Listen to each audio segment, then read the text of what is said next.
Doutor Fernando, bom dia. Bom dia para todos que nos escutam e, claro, está para si também, não é? É lógico. Exatamente. Bem, doutor Fernando, se me permite, vamos começar aqui o nosso direto de hoje, no fundo com uma breve homenagem ao Júlio, que no fundo também é o responsável por esta nossa parceria, foi ele que nos apresentou, digamos assim, o João Ricardo, que partiu na semana passada e que também durante muitos anos esteve connosco. O programa vai se manter, com a Helena, que já fazia programa com ele, mas apanhou-nos assim um bocadinho de surpresa, a mim, assim não é, que estava a par, mas... Eu estava a par da situação, aliás, não estava a par da situação, fiquei a par da situação há uns 4 ou 5 meses a esta parte, é que soube do que é que se estaria a desenvolver. Tive o cuidado de uma semana antes, 2 semanas, aliás, 3 semanas antes, 2 a 3 semanas antes dele falecer, deslocar uma grândula. Claro, disse a ele que ia ver como é que ele estava, do ponto de vista de saúde, mas, em boa verdade, fui lá para me despedir dele. Já não tinha dúvidas nenhumas do desfecho que iria haver. E deixo aqui o meu voto de pesar, pois tive com ele a mais longa parceria, provavelmente, da minha vida, em que durante mais de 20 anos fizemos rádio semanalmente. Não um dia nem dois, foram mais de 20 anos. E então, a homenagem que eu lhe vou-lhe dar uma homenagem poética, porque ele não deixava de ser um artista também. Ser-se locutor, fazer programas de rádio, há aqui um punho de arte. E como artista que era, eu vou praticamente invocar Camões, e vou fazer das palavras dele minha, e vou dizer-se lá no acento etéreo.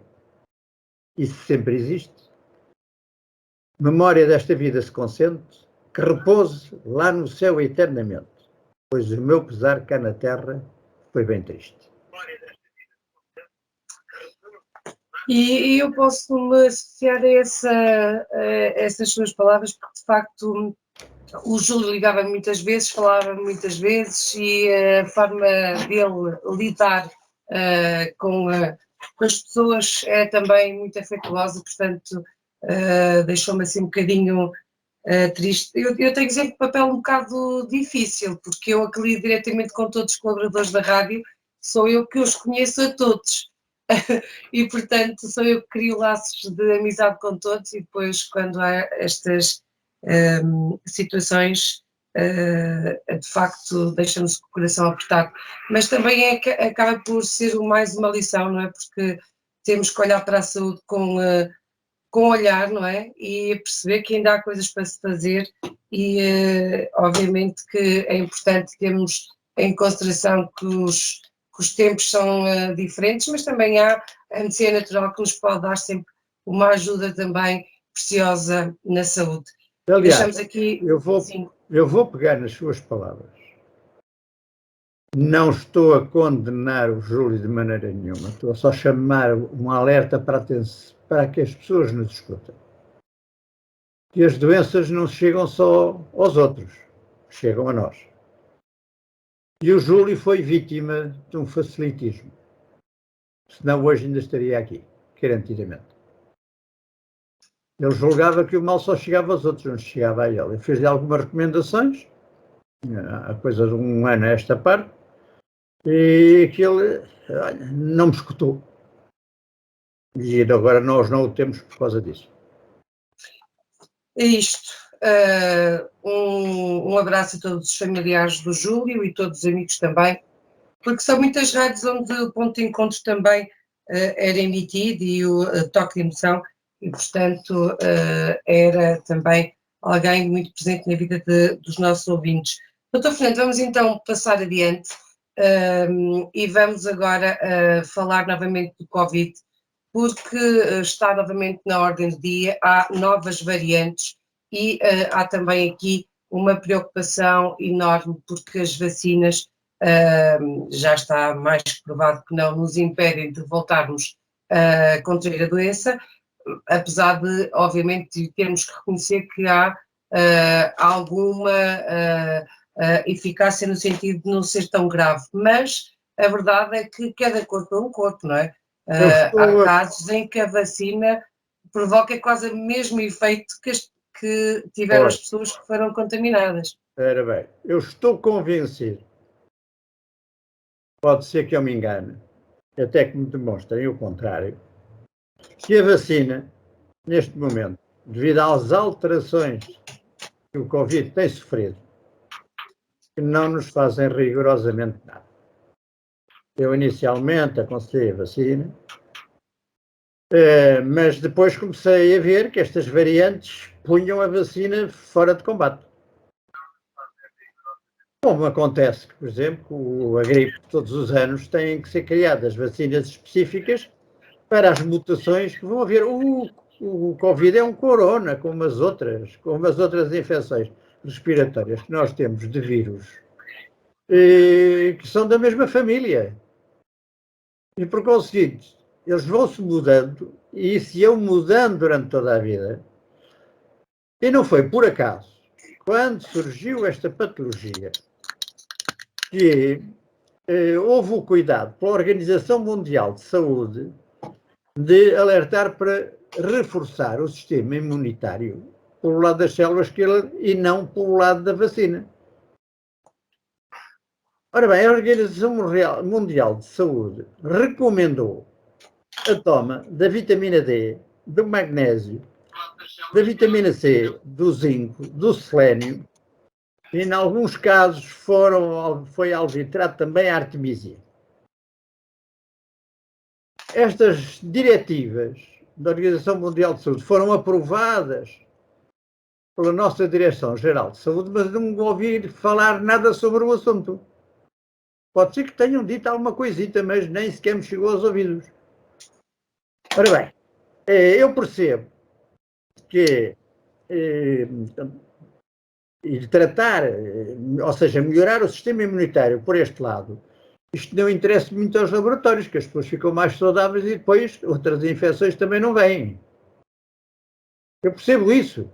Mas atenção, olhem para a vitamina D, para a artemisia, para o magnésio, para a vitamina C, para o zinco e para o selênio, porque não há dúvidas nenhumas que estes produtos reduzem bastante as infecções e ajudam a tratá-las.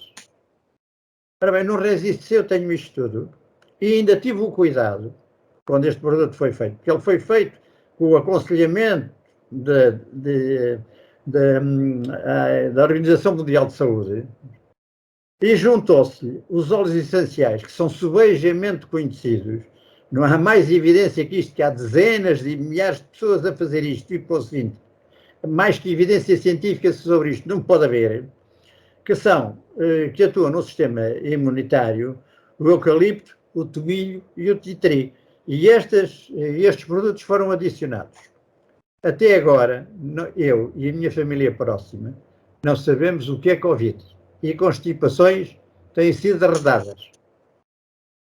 Acho que a Organização Mundial de Saúde disse uma coisa que depois, por causa das vacinas, calou-se. Não é estranho. Aqui o Resist-C é também um complemento que há proteção que podemos ter, não é? Pois, é uma forma que eu todos os dias tomo 2 cápsulas destas, até agora ainda não soube o que é Covid. Não estou a dizer que isto não aconteça com toda a gente, mas pelo menos daquilo que sei, todas as pessoas que estão a tomá-lo, não conheço uma única pessoa que tenha sido internada.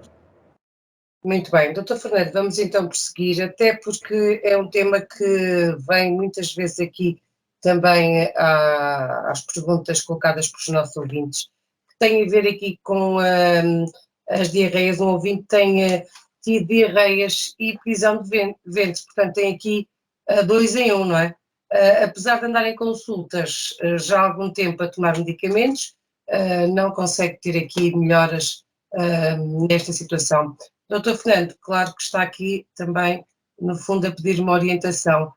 Prisão de ventre e diarreias. Ora bem, é bom que o nosso ouvinte perceba, e os nossos ouvintes em geral, não quer dizer que não possa haver uma diarreia por algo que se coma e de uma coisa que possa acontecer, ou até um organismo tem diarreias permanentes por outras razões, muitas vezes hepáticas. Mas o que acontece na maior parte das pessoas que têm obstipação, mais ou menos com uma certa regularidade, eles não têm diarreias e depois obstipação, é exatamente ao contrário. Eles têm obstipação e depois o organismo, para se livrar daquilo tudo, vai criando mecanismos que vai até à diarreia. Consigo. É bom que as pessoas percebam isto, que é para não tomarem produtos para a diarreia, que depois aquilo vira rolha. E é muito frequente eu ouvir coisas destas. Ora, o que nós temos que tratar, nestes casos, é a obstipação, é a prisão de ventre, para que depois a seguir não se dê a diarreia. Ora, isto normalmente é fácil de fazer com um chá. Aliás, um chá até, eu aconselho sempre um chá desdobrado, porque não há duas pessoas iguais. E porque assim a parte laxante deve ser orientada pelo ouvinte.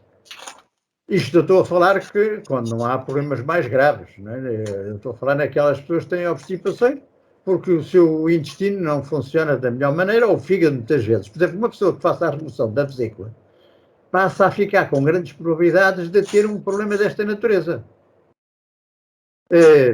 E a medicina natural é que consegue resolver isto. Eu digo aos ouvintes que têm este problema que me liguem, porque às vezes até pode estar aqui também um problema hepático envolvido. E com algumas perguntas e respostas nós conseguimos resolver isto. Mas chama a atenção que a obstipação, a prisão de ventre, é a mãe de todas as doenças. E muita gente desconhece que um organismo correto evacua tantas vezes quantas come no espaço de 20 minutos. Evacuar uma vez ao dia, sem nunca falhar, é absolutamente obrigatório. Volto a repetir, a prisão de ventre é a mãezinha de muitas doenças. Aliás, quase todas.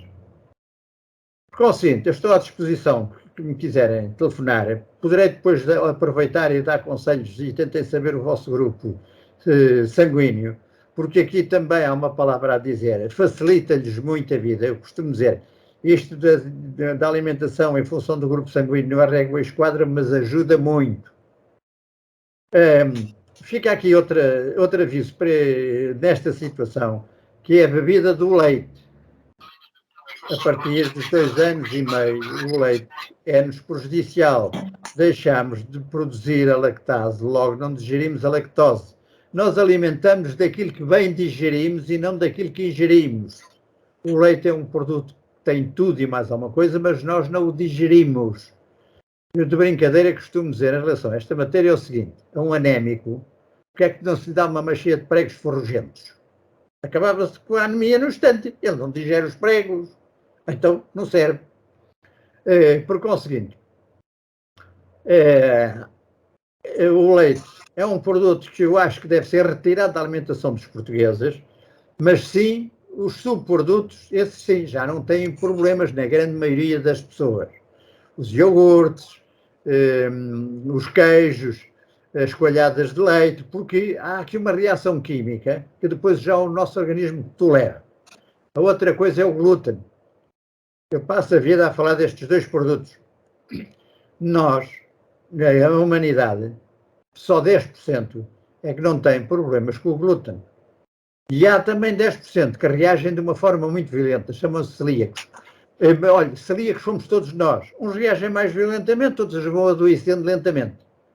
Porque assim, o trigo é uma praga que foi espalhada para o mundo todo, que está cheia de glúten.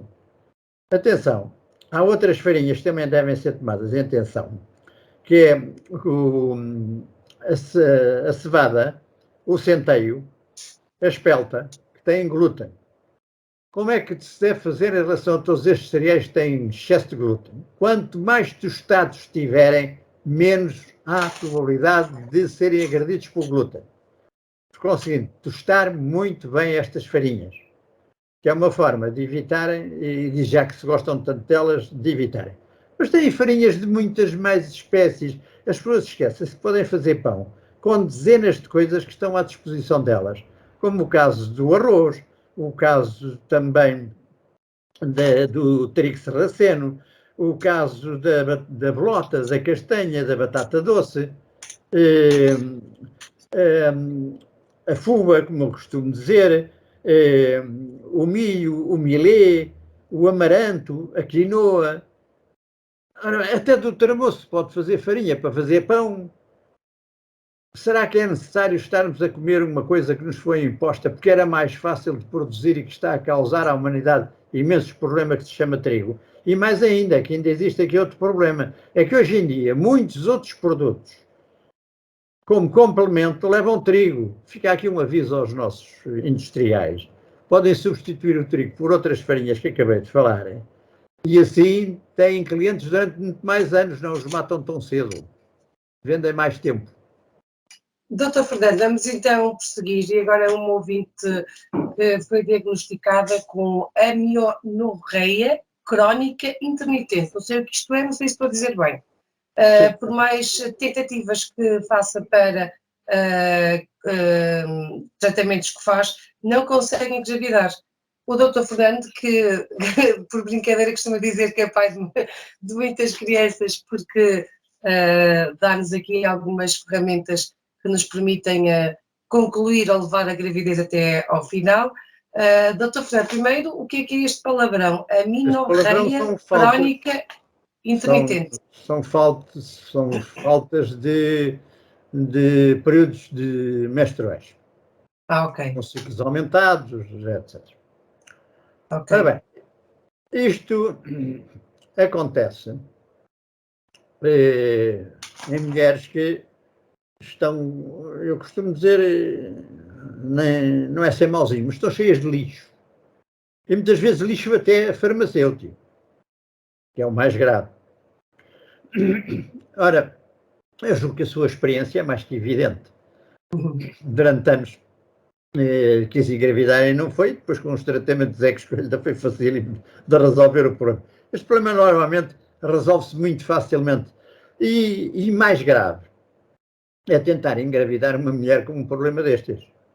Porque a possibilidade de termos aqui um feto, uma criança deficiente no futuro, pode ser muito grande. Okay. É de uma incompetência a toda a prova fazerem-se inseminações artificiais num caso destes. Porque isto pode ser uma coisa muito séria no futuro. Depois, ai, coitadinha da criança, agora que nasceu, está cheio de problemas. Problemas foi causado pela incompetência. Ora bem, os quistos ováricos, inclusivamente os nódulos do endométrio, e sobretudo os ováricos, são de uma facilidade incrível em resolvê-los. Basta aplicar umas cataplasmas de argila, fazer umas saunas na zona, tomar alguns produtos que têm capacidade citostática, ou seja, de absorver tumores consoante o grupo sanguíneo, e o problema resolve-se, desaparecem na totalidade. Por conseguinte, acho que está aqui tudo o que é mais necessário para mulheres que andam aí anos a fazer isto, aquilo, aquilo outro, para engravidarem. O primeiro cuidado que têm que ter é pôr os órgãos todos a funcionar como deve ser, porque a primeira pergunta que eu faço com uma mulher quando quer engravidar é: os órgãos estão todos no sítio? Estão. Não há alterações da forma, do tamanho? Não há. Bem, olha, a receita é simples. Tirar o lixo, passado pouco tempo, nem à vista. Nem à vista. Portanto, aqui, no fundo, há que fazer uma limpeza ao organismo, não é? É fundamental. Não é preciso normalmente mais nada. Mas atenção aqui que estamos a falar de casos diferentes, porque cada caso é um caso, nestas questões de engravidar há cada caso um caso, portanto, as pessoas que tiverem algum tipo de problema neste assunto devem ligar com o Dr. Fernando, como eu digo, cada caso é um caso, foi um caso diferente e, portanto, cada caso é um caso. E também já tenho mais idade, portanto, isso também é levado em consideração quando se quer engravidar. Portanto, já tive a minha rapariga com 42 anos, ainda por cima do Dr. Fernando, pimba no dia de aniversário do Dr. Fernando. Mais coincidência e melhor E melhor É verdade. recompensa não poderia ter. É verdade. Quando o Dr. Fernando me ligou a dar os parabéns, ele disse: sabe que eu faço anos hoje? Eu disse: sério? Portanto, ainda por cima foi mesmo aqui no dia do aniversário do Dr. Fernando. Dr. Fernando, é um dia tão perseguido. Temos aqui um ouvinte com 65 anos, tem os olhos sempre muito secos. Pergunta se há aqui também uma solução na medicina natural. Olhos secos. Ora bem, olhos secos normalmente é muito fácil de resolver. Então, com 45 anos deve estar em menopausa, ou em pré-menopausa. E 65, 65. 65. Já não está na menopausa, já passou por lá. Pode não estar. Atenção, que o correto Por isso é que a menopausa quanto mais anos a mulher for menstruada, os estudos são bem indicativos, mais saudável é e mais anos vive. É? Pois, conseguinte, já há estudos nesse sentido. Não quer dizer que os outros casos também não, a vida não se prolongue. Mas a regra geral é que as mulheres que têm menstruação até bastante longe são mais saudáveis e vivem mais anos. Ora bem, aqui, quando a menopausa surge, e normalmente este problema ocular também está relacionado normalmente, o colagênio é bastante eficiente, tomar colagênio, tomar Onotera, Onagra, que também vai ajudar na lubrificação vaginal, vai ajudar na libido, vai ajudar nos afrontamentos e, por conseguinte, tudo quanto seja mucos, ele vai ajudar garantidamente. Por conseguinte, este problema resolve-se normalmente com isto e também eu aconselho a aplicarem uma gotinha de mel, uma coisa mínima, no dedo, e vão levar à esclerótica, à parte branca do olho, e fazem massagem. Aplicam nos dois olhos, logicamente. Também fazer uma ginástica, e aí as pessoas podem me ligar, vai melhorar esta situação muitíssimo, a ginástica ocular. Em alguns casos até recuperam a visão e depois também podem fazer alguma suplementação neste sentido de ajudar a recuperar a visão. Eu já estou a fazer a minha vida toda sem óculos, com exceção aqui ainda para ler, para não fazer esforços. Muito bem. Qualquer dia de estar aqui sem eles. Né? Não tenho dúvidas nenhumas que vai acontecer muito brevemente. Muito bem. Doutor Fernando, aqui dizer que a questão do mel como o doutor Fernando costuma dizer, ele é a pontinha da agulha, não é? É uma gotinha tipo... uma coisinha mínima. Tipo a pontinha da agulha. E tem que ser um mel de muita qualidade, não ter grãos, não ter nada, tem que estar absolutamente límpido. Muito bem. Fica com o mel, há uns anos, quando fui oftalmologista, ele ficou tudo atrapalhado, julgou que se tinha enganado. A minha catarata tinha diminuído. Ele estava a ver, parecia-me que tinha visto aqui uma catarata maior e aqui no outro olho já não vejo nenhuma. Estou a falar na primeira pessoa. Muito bem. Doutor Fernando, para terminar, vamos falar, conforme foi prometido, do tabaco e dos seus benefícios. Já no último programa abordamos aqui este tema. O doutor Fernando também pode falar na primeira pessoa que deixou de fumar e era um fumador de vários maços de tabaco por dia, precisamente com o tabaco. Diga? Eu fazia a asneira bem feita. Não era cá pequenino, era a sério.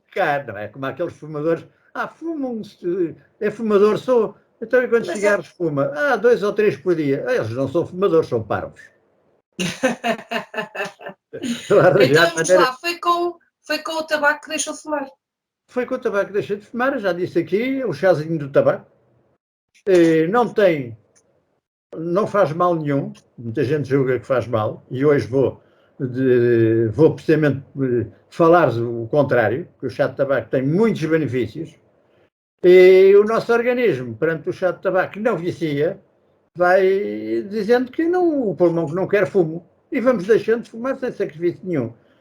O tal penso que falei da outra vez também vai ajudar, e quem tiver dúvidas, telefone, que eu depois explico isto em pormenor, por não estarmos aqui a repetir muito isto, e por conseguinte é fácil deixar de fumar sem gastar dinheiro. Atenção, é fácil. Aliás, a única coisa que continuam a gastar é os maços de tabaco que compravam. não é? Exato. Mas não vão ter, e vão tendo o prazer ainda de ir fumando. Eu costumo dizer aos fumadores que estão a fazer este tratamento, aproveitem, vão fumando, porque são os últimos. Mas este chá tem outros benefícios, não é? Ora bem, O chá das ervas do tabaco. Tabaco, de um modo geral, que é uma planta que é oriunda da América do Sul. E provavelmente Cristóvão Colombo e a sua tripulação viram os primeiros homens a fumar tabaco quando chegaram à América do Sul.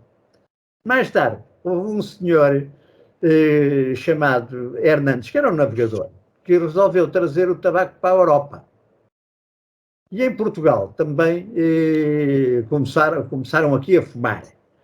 Como os indígenas se tratavam com as folhas de tabaco, eles resolveram trazer sementes. E em lugar de começarem a usar as folhas, começaram a usar as sementes. Arranjaram um sarilho porque as sementes são tóxicas. Não se pode fazer infusões com elas. Têm propriedades também terapêuticas, mas não podem ser tomadas durante muito tempo. Enquanto que as folhas, o chazinho das folhas do tabaco, ou até do tabaco que desenrolam, depois ficam muito preocupados. E os químicos que o tabaco tem, mas não estão nada preocupados em fumá-los. Ora bem, com a folhinha do tabaco, podem-se fazer infusões que vão nos ajudar a deixar de fumar, como já falámos há bocado. Ele atua em cólicas renais, atua em cólicas estomacais, em gastrites, ajuda quando há vômitos até inclusivamente, vertigens, em descargas biliares também atua. É um regulador do intestino, não só atua na prisão de ventres, como ao mesmo tempo nas diarreias. Dá para perceber que ele é um regulador. Ora bem, também ele é boa para a surdez nervosa, que muitas vezes surge, o tabaco aqui é bastante interessante, na arteriosclerose, na angina de peito, também podemos usá-lo em gargarejos para rouquidão. Nós que usamos a fala e a voz, gargarejar com ele e engolir o produto é-nos benéfico, também quando temos a garganta inflamada. É rainha, a planta do tabaco, a folha do tabaco, é rainha nas asmas, porque o rei são os canabinoides, que se tratam com muita facilidade. E desta forma estamos aqui a desmontar uma série de mitos. Pronto. Quem diria que o tabaco podia ser tão benéfico, não é? E o próprio tabaco ajudar a deixar de fumar, que é ainda mais curioso. É um princípio homeopático. Semelhante trata semelhante. Muito bem. Doutor Fernando, deixo-te um abraço. Obrigada por ter estado connosco em mais uma emissão. Ontem atropelei-me aqui com toda a confusão matinal, não consegui fazer o programa consigo, mais uma vez peço desculpa e voltamos nos encontrar na próxima quarta-feira, se os quiser, para mais uma emissão aqui está desculpada, não é preciso desculpa. Obrigado, não é fácil, não é fácil. Para a semana cá estaremos, como é habitual, com esta conversa, que no fundo pode ajudar todos aqueles que nos escutam.